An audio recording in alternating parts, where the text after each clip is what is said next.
queria ler um versículo com os irmãos que me veio agora durante a adoração. Ele está registrado em Romanos 8, no versículo de número 11. Os irmãos não precisam abrir não, só quero fazer uma colocação aqui.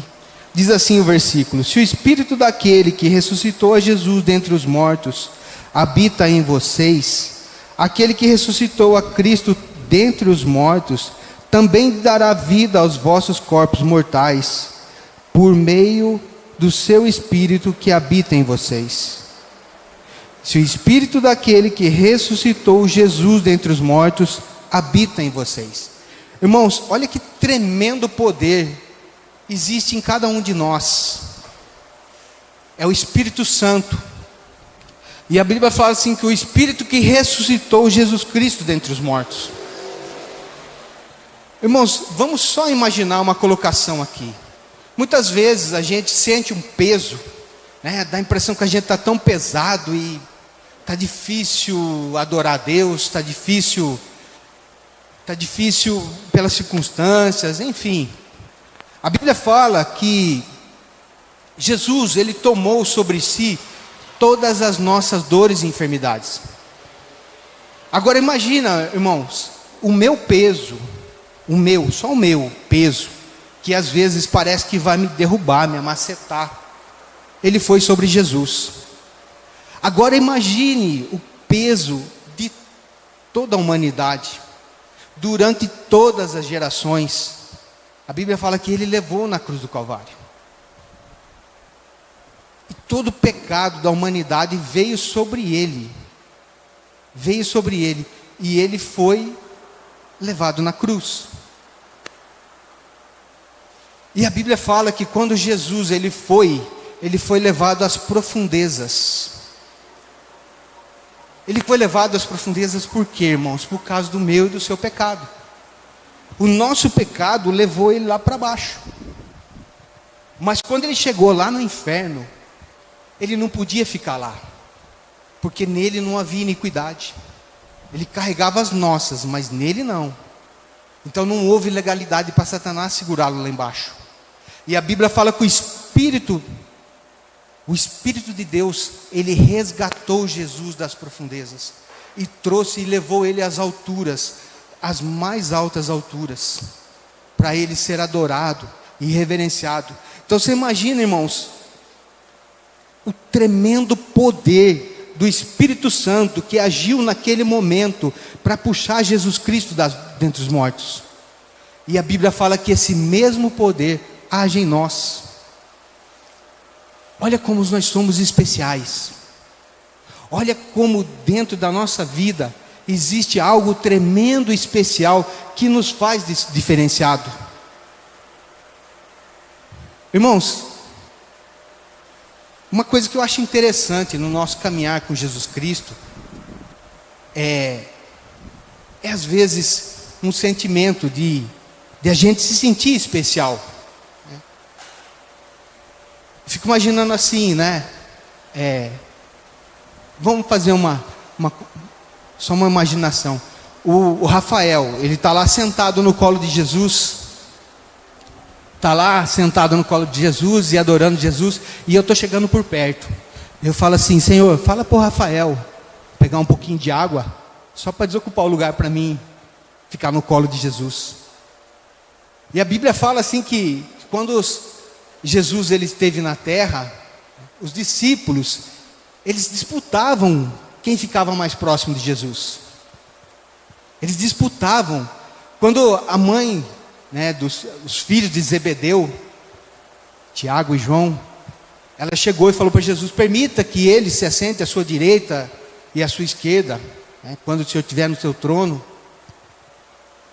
E a Bíblia fala que os demais discípulos, quando ouviram isso, eles ficaram indignados. Porque eles falaram assim: poxa, porque todo mundo quer. Todo mundo quer. Se vocês observarem no João, ele diz assim que ele era o discípulo a quem Jesus amava. Irmãos, se você olhar na Bíblia, só ele falava isso. Não está registrado em nenhum livro, não está registrado em Mateus, não está registrado em Marcos, não está registrado em Lucas. O discípulo a quem Jesus amava. Mas está registrado no livro de João. Ele se intitulava o discípulo que Jesus amava. Ele falava: eu sou especial. Eu deito no colo do mestre, eu reclino a cabeça no peito do mestre. Irmãos, nós temos que ter essa mesma sensação. Nós temos que ter esse mesmo desejo, esse mesmo anseio. Se você não se sente tão amado assim por Deus, começa a declarar: eu sou amado por Deus. Eu sou amado pelo meu Senhor. Eu posso deitar no colo do meu Senhor, eu posso reclinar a cabeça. Se ninguém falar isso para você, fale você para você mesmo, assumindo a sua posição. Porque é isso que Deus fez na nossa vida, irmãos. Ele nos fez especiais. Nós vamos herdar as moradas celestiais. Nós vamos passar uma eternidade com o Senhor, né? Nós vamos passar uma eternidade em glória com o Senhor, desfrutando de todos os benefícios que Ele levou na cruz do Calvário. Amém, irmãos? Glória a Deus. Essa semana eu estive meditando sobre os homens de Deus, né, que fizeram a diferença, que fizeram a diferença no reino, que fizeram a diferença de adoração a Deus. E o interessante, irmãos, que a gente observa que aqueles que fizeram a diferença, eles faziam algo especial para Deus.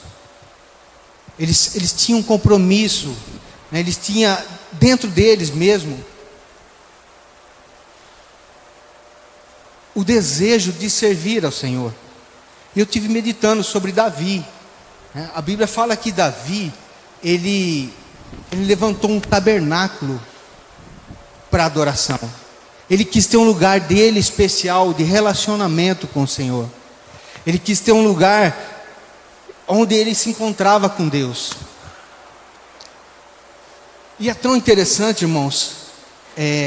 Hoje nós estávamos conversando, nós estávamos na casa de um parente nosso, almoçando, e a gente começou a falar sobre as diferenças das formas de servir a Deus. Uns são mais radicais, outros são mais liberais, outros, né, acham que tem que fazer certas coisas, outros acham que não. Mas Paulo fala assim: tudo que fizer, faça por fé. Se você acha que tem que servir a Deus sendo radical, seja radical. Seja radical, né? A Bíblia, Paulo falou assim: se aquele que acha que comer vai te fazer mal, não coma. Mas se você tem a liberdade de comer, coma. O importante é a nossa vida de fé no Senhor. Eu creio, irmãos, que ao quanto nós retribuímos o amor que Deus tem dispensado para nós. Foi isso que Davi fez. Davi, ele amava a Deus de uma forma tão tremenda, que ele resolveu armar uma tenda especial para ele estar com o Senhor. A Bíblia fala que nos tempos de Davi, existia ainda a tenda de Moisés. Ela se encontrava em Gibeon. Tanto é que quando Salomão ele é empossado rei, a Bíblia fala que Salomão foi lá, aonde era o tabernáculo, para receber, para consagrar ao Senhor, né, o reinado. Aquilo que ele estava recebendo, ele queria uma forma de consagrar ao Senhor. E a Bíblia fala que ele foi lá. Então, no período de Salomão, pós-Davi, ainda existia o tabernáculo. E quando o tabernáculo foi feito, Moisés deixou uma parte especial para que se colocasse a Arca da Aliança, que era a representação da presença de Deus. Irmão, tremendo era o amor de Davi para com Deus, que Davi pega a Arca da Aliança. Em teoria, o que era para ele fazer é levar nesse tabernáculo, porque ali existia um lugar específico para a Arca da Aliança. Mas a Bíblia fala que ele fez a tenda e leva a Arca da Aliança para Jerusalém. Ele queria a presença de Deus perto dele, né? Para os religiosos da época, eu não sei, a Bíblia não descreve, não determina isso, mas eu imagino que os religiosos da época entraram em choque com isso. Não, Davi, ali não é o lugar, você não tem que levar, você tem que pôr ela no lugar certo. Mas Davi, ele, entende, irmãos, ele fez algo que excedeu, e Deus olhou aquilo, ele fez aquilo com amor, porque ele desejava a presença de Deus de uma tal forma, que, digamos assim, Deus não se importou dele não levar para lá. Deus falou assim, leva. Deus autorizou para que ele levasse. Gostaria de ler esse trecho, só para os irmãos entenderem. Está registrado no livro de Crônicas. Acho que é o capítulo de número 15.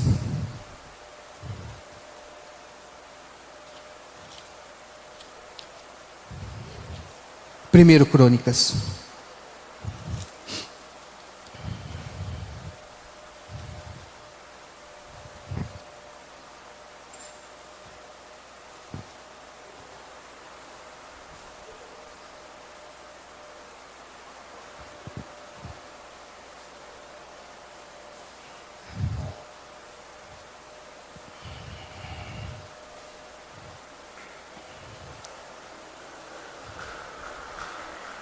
O título fala assim: a arca é levada para Jerusalém.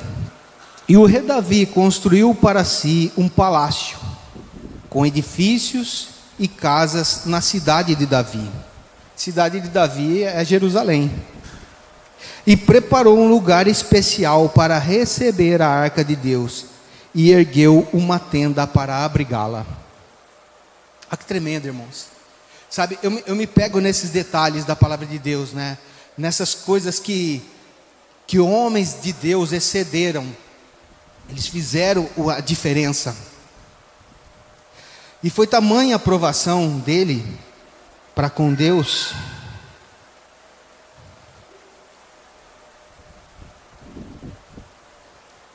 e foi tamanha a aprovação dele para com Deus, essa atitude dele, que ele desejou fazer um templo. Posterior a isso, ele desejou fazer um templo, uma casa, porque ele falou assim: puxa, eu fiz um palácio para mim habitar, e a arca do Senhor agora está numa tenda. Ele falou: não está certo isso, né? E daí ele pegou e desejou fazer um templo para que se abrigasse a arca da presença de Deus. E aí, quando ele estava falando sobre isso, ele conversou com o profeta Natã, esse desejo dele de fazer esse lugar de encontro para com o Senhor, esse lugar especial. E Natã, que era o profeta do Senhor, aprovou, achou muito bacana a atitude de Davi. Isso está registrado em 1 Crônicas, no 17, no capítulo de número 2. E Natã encorajou a Davi, dizendo: vai e faze tudo quanto está ao teu coração, porque Deus está contigo. Entretanto, naquela noite veio a seguinte palavra de Deus a Natã: vai dizer ao meu servo Davi que assim diz o Senhor: não és tu que construirás uma casa para eu morar. Não tenho habitado em nenhuma casa desde do dia em que libertei Israel do Egito até o dia de hoje. Contudo, venho passando de uma tenda para outra, de um tabernáculo para o outro, para onde tenho acompanhado todo o meu povo de Israel. Alguma vez indaguei algum líder deles e ordenei pastorear a minha gente?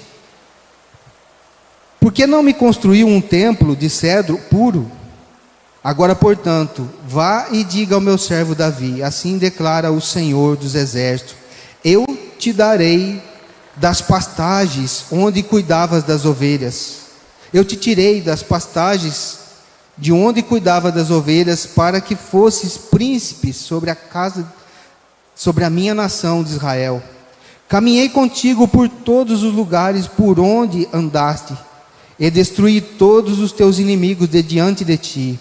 Agora te te tornarei tão conhecido e ilustre quanto os mais importantes da terra. Também providenciarei um bom lugar para Israel, o meu povo, e os estabelecerei lá, para que tenhas as suas terras, o seu próprio lar, e jamais sejam incomodados. Povos ímpios e pagãos nunca mais oprimirão, como fizeram em tempos passados. E aí é interessante, irmãos, tamanha devoção de Davi para com Deus, e no versículo de número 11, Deus lhe dá uma bênção especial para Davi, para ele particularmente.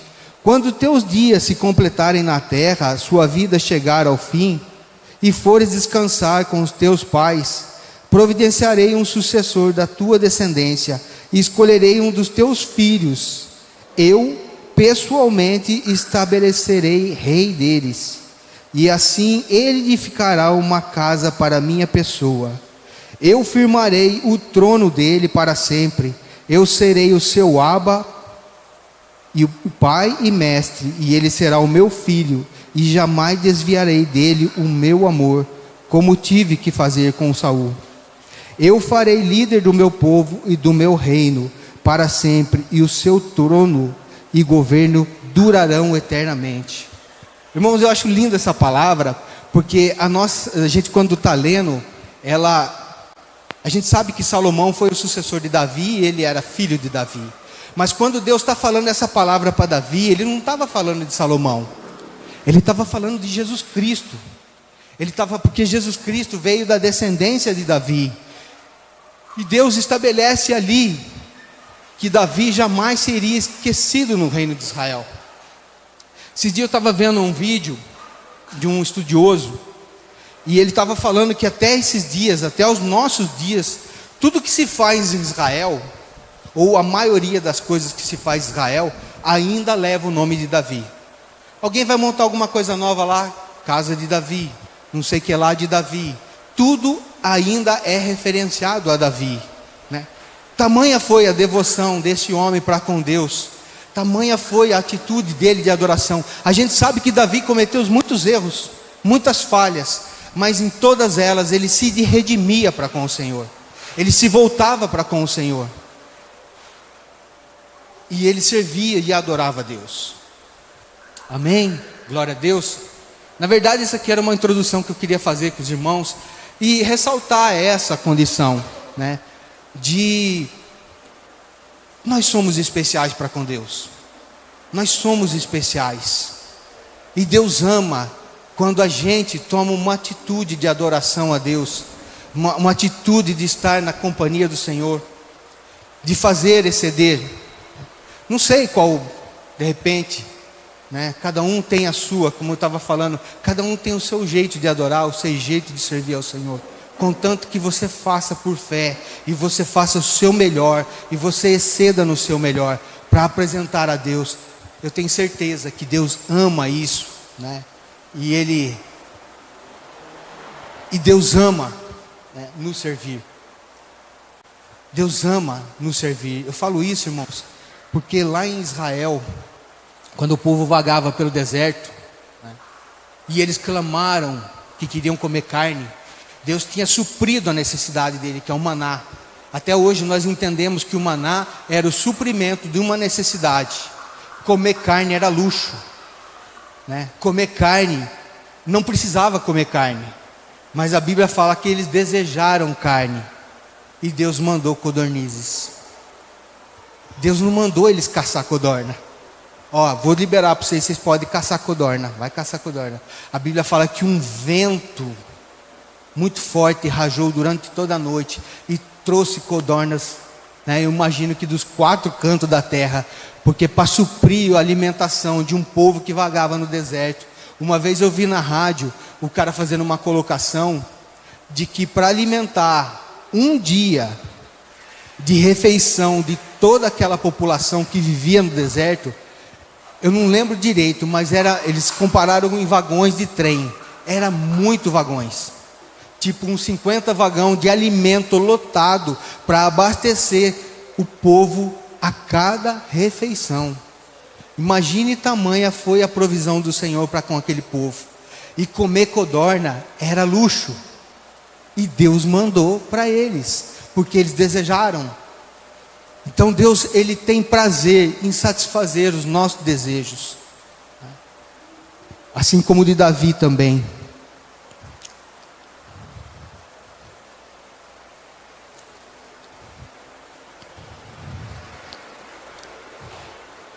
Gostaria que vocês abrissem no livro de Marcos, capítulo de número 5.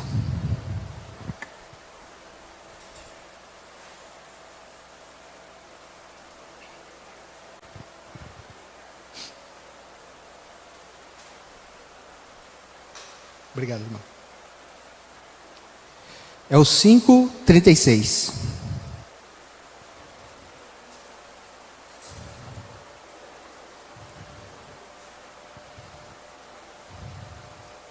Mas Jesus não deu atenção àquelas notícias, e voltando-se para o dirigente da sinagoga, o encorajou: não temas, somente continua crendo. Não temas, somente continua crendo. Essa passagem aqui é conhecida de todos os irmãos, ela é muito pregada, já ouvi diversas mensagens dessa palavra. Ela conta a história de Jairo. A Bíblia fala que Jairo, quando Jesus estava chegando em Cafarnaum, ele era dirigente do templo. O dirigente do templo naquela época, ele não era o sacerdote, ele não era o rabi do templo, mas a Bíblia se refere como dirigente à pessoa que coordenava a organização do templo. Digamos assim, era um diácono sênior, era o diácono que organizava todas as coisas. Jairo, ele tinha essa incumbência, ele vivia no templo, ele organizava o templo, ele supria o templo, enfim, ele deixava tudo em ordem para que o templo funcionasse de acordo. Então ele conhecia todas as tradições, toda a lei judaica, ele vivia e convivia com isso. E a Bíblia fala que quando ele se depara com Jesus, ele estava numa situação desesperadora. A filha dele estava doente, em condições terminais, e vindo a uma situação muito grave. E a Bíblia fala que quando Jesus ele chega em Cafarnaum, Jairo corre na direção de Jesus Cristo e clama ao Senhor: vamos em minha casa, para que lá o Senhor realize o milagre. Jairo creu, contradizendo todas as teorias, todos os fundamentos da lei judaica. Ele creu em Jesus Cristo. E a Bíblia fala que ele chama Jesus e Jesus acompanha ele. E quando ele chega na casa dele, alguém chega do lado dele e fala assim: Jairo, não incomoda mais o mestre, a sua filha já faleceu. E o interessante é que a Bíblia fala que Jesus não deu atenção àquela notícia. Jesus não deu atenção. Eu imagino assim, a cena, que quando chega alguém do lado de Jairo, Jesus estava do outro lado, e Jesus escuta aquilo, ele fala: Jairo, tão somente continua crendo. Tão somente continua crendo. E aí o versículo 37, ele diz assim: e ordenou que a ninguém acompanhasse, a não ser Pedro, Tiago e João, irmão de Tiago. Assim que chegaram à casa do dirigente da sinagoga, Jesus observou grande agitação, e com muitas pessoas consternadas, chorando e se lamentando em alta voz. E ao entrar na casa, lhe questionou: por que estáis em alvoroço e pranteais? A criança não morreu, mas está dormindo. Todos ali menosprezaram o juízo feito por Jesus. E ele, contudo, mandou que saíssem e chamou por perto de si o pai e a mãe da criança, bem como os discípulos que estavam em sua companhia, e adentrou o recinto onde jazia a criança. Então, pegando pela mão a menina, ordenou: Talita, cumi. E em seguida, filhinha, eu te ordeno, levanta-te. E aí todos nós sabemos o que aconteceu, o milagre, né? A menina, ela se levantou e Jesus falou assim: agora dá uma coisa para ela comer, né? Trata dela, alimenta dela. Mas eu quero chamar a atenção pelos irmãos ao processo, né, onde se deu tudo isso. A Bíblia fala que Jesus chegou e falou para Jairo: tão somente continua crendo. Que a situação, irmãos, se a gente imaginar, ela é totalmente contraditória. Morreu, acabou, né? E Jesus fala: tão somente continua crendo. Mas aí adiante, a Bíblia fala que Jesus ele estava em companhia de Pedro, Tiago e João. Ele estava em companhia dos discípulos dele. E depois dessa referência de com quem Jesus estava andando, né, ele chama essas pessoas para junto de si e dispensa todo mundo que está à volta. E aí ele dá uma ordenança: pede para o pai e a mãe da criança se aproximar. Irmãos, isso me leva a entender muitas vezes as nossas condições, irmãos. Muitas vezes nós queremos caminhar com o Senhor, queremos algo com o Senhor, queremos uma bênção do Senhor, enfim, nós queremos um compromisso sério com o Senhor, um desejo de servir ao Senhor. E isso me leva a pensar, irmãos, a que companhia nós estamos andando? Com quem nós estamos andando? Se eu quero mais de Deus, com quem eu vou andar? E a Bíblia chama os pais para junto de si. E ele, contudo, mandou que saíssem e chamou para perto de si o pai e a mãe da criança. Quando Jesus chama para perto de si, irmãos, ele está chamando para uma intimidade. Vem vocês querem o milagre? Se aproxima de mim, vem para perto de mim. E a Bíblia fala que ele estava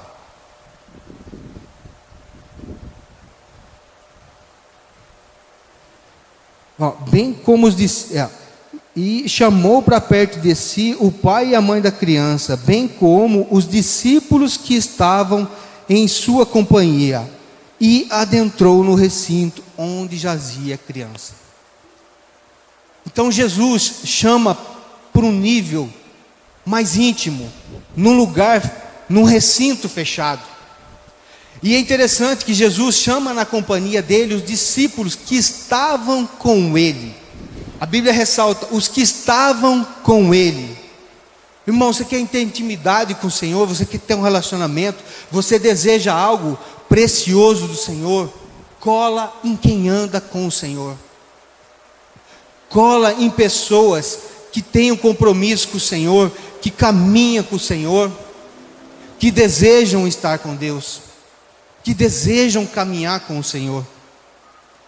Porque muitas vezes, irmãos, a gente deseja, mas o ambiente que a gente vive, ele nos puxa para uma distração, ele nos puxa para um lugar que às vezes a gente pensa assim, eu vou conviver nesse meio porque eu quero pregar para essas pessoas. Irmãos, mas muitas vezes a gente tem que entender que a necessidade das pessoas, quando ela bate uma necessidade, a pessoa sabe onde ela vai procurar. Eu lembro na minha adolescência, quando eu me converti, a gente era muito, hoje em dia, a gente fala ser crente, é quase que uma moda, né? Quase que você vai em qualquer lugar, você fala: eu sou um cristão, eu sou um crente, beleza, tudo bem. Mas na minha época, a gente era tirado sarro da gente. As pessoas tiravam sarro. Eu ia na escola: ô crente, entrava no pavilhão cheio de gente, lotado: ô crente, 10%, aquela coisa, né? Que a turma usava para às vezes fazer chacota da gente.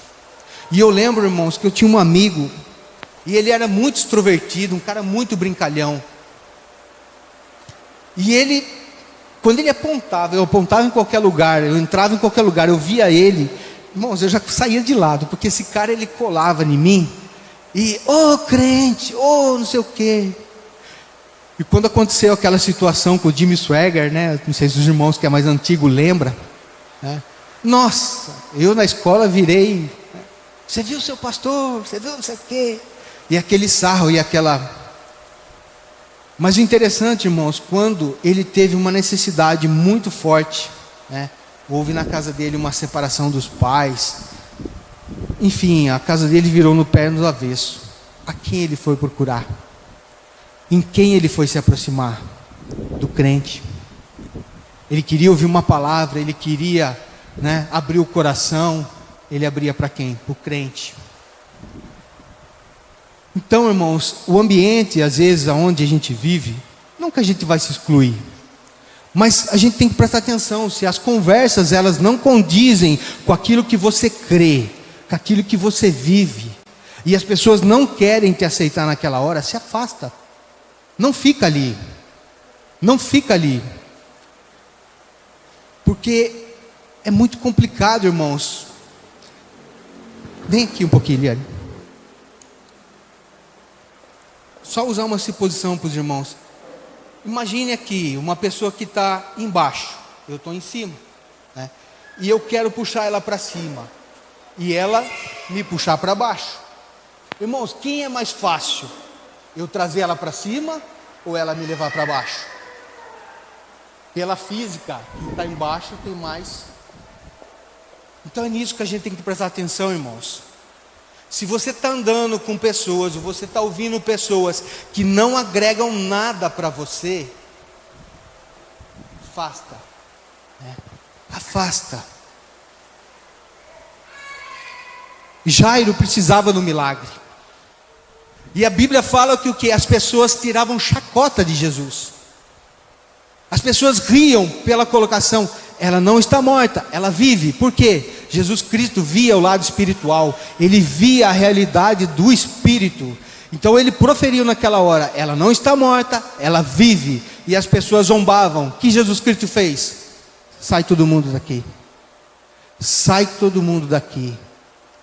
Porque Jairo e a sua esposa precisavam ter intimidade e precisavam saber e entender quem é que estava falando, para que eles não ouvissem as risadas, as chacotas e a falta de fé entrasse no coração deles.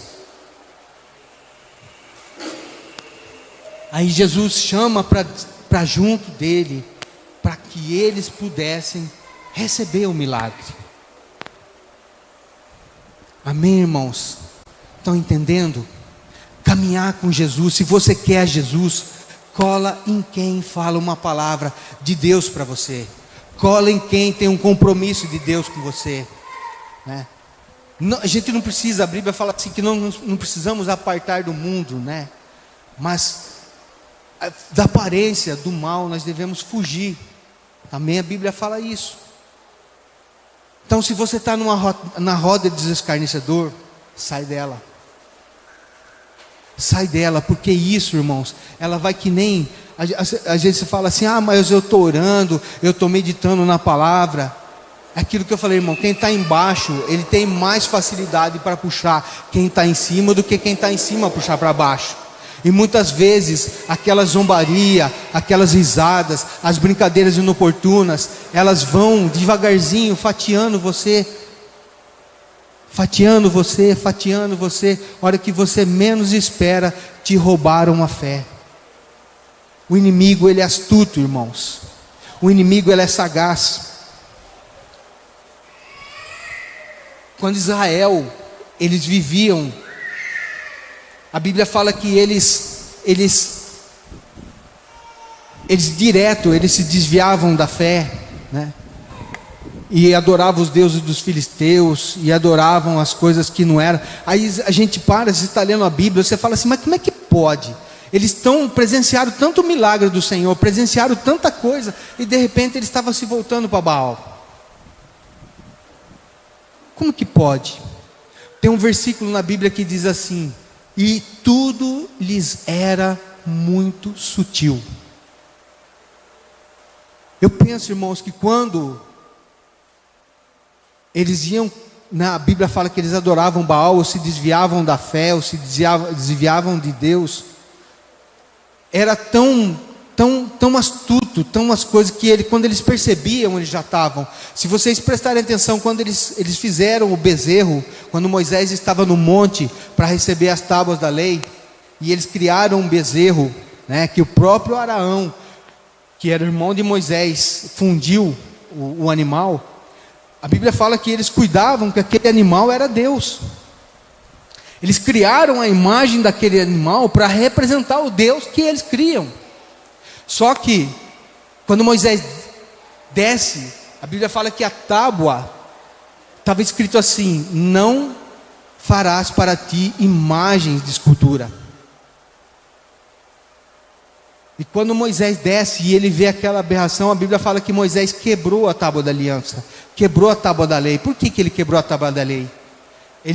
Porque Deus falou assim: vou matar todo mundo. Porque agora pela lei Deus podia matar eles.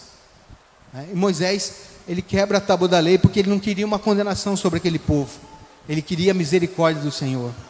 E depois Deus dá uma nova tábua para ele. Então, irmãos, nós temos que ficar atentos, nós temos que ficar prudentes, né? A Bíblia fala que nós temos que ser manso como um cordeiro, prudentes como uma serpente, né? Então nós temos que ficar prudente, os olhos, né, os ouvidos atentos. Se você percebe que, né, algo está te roubando da presença do Senhor, ou algo está te tirando o foco do Senhor, né, cola em quem vive com o Senhor, cola em quem tem intimidade com o Senhor, né? Participa na roda, não sei, na empresa. Eu lembro quando eu trabalhava na empresa, na hora do almoço, a gente tinha umas rodinhas assim, onde a gente sentava, né? Então tinha as rodinhas do pessoal que jogava bilhar, tinha as rodinhas do pessoal que jogava baralho, tinha as rodinhas dos crentes que estavam com a Bíblia, com a palavra de Deus, um livro lendo. Então tinha as rodinhas, irmãos. E a gente, quando era garotão, às vezes a gente estava sentado nas rodinhas ali, e alguém chamava: vamos jogar um bilhar. Você ia lá e começava a jogar bilhar. Daqui a pouco a gente percebia e falava assim: opa, as conversas aqui não são de acordo não.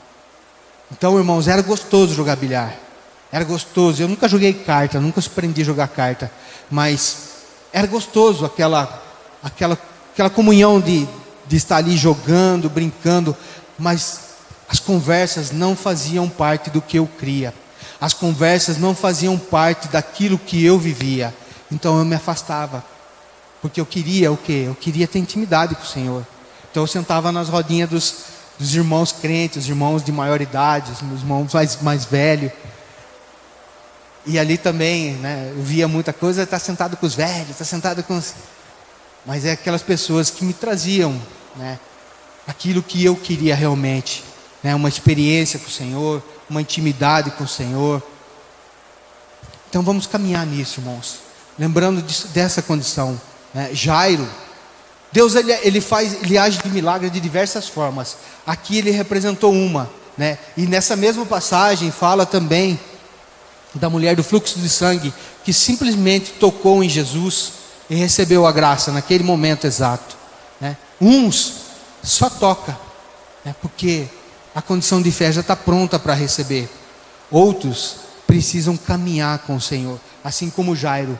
Jairo precisou ter uma caminhada com Deus. Ele precisou ver aquela mulher de fluxo de sangue, né? Ele creu. Quando ele chamou Jesus, ele creu. Mas quando Jesus fala assim: então somente continue crendo, né? Aquilo foi um processo para Jairo. Ele viu a mulher de fluxo de sangue. Opa, ele curou ela. Realmente esse cara vai curar a minha filha. E quando ele chega lá, a notícia piorou. A notícia piorou. Entende, irmãos? Muitas vezes na nossa vida você está clamando por algo, né? Assim como lá na fornalha, onde Daniel estava, a Bíblia fala que ela foi aquecida 7 vezes. Ela foi aquecida 7 vezes antes de jogar ele na fornalha. Às vezes, irmãos, a circunstância da nossa vida, ela dá uma aquecida 7 vezes mais. Mas o Senhor está contigo. O Senhor está contigo. Ele está dentro, Ele está na fogueira com você, te livrando da fogueira. Ele está dentro da fogueira, te livrando dessa fogueira. E você caminha com Ele dentro da fogueira, mas não vai se queimar. Mas não vai se queimar. Amém, irmãos?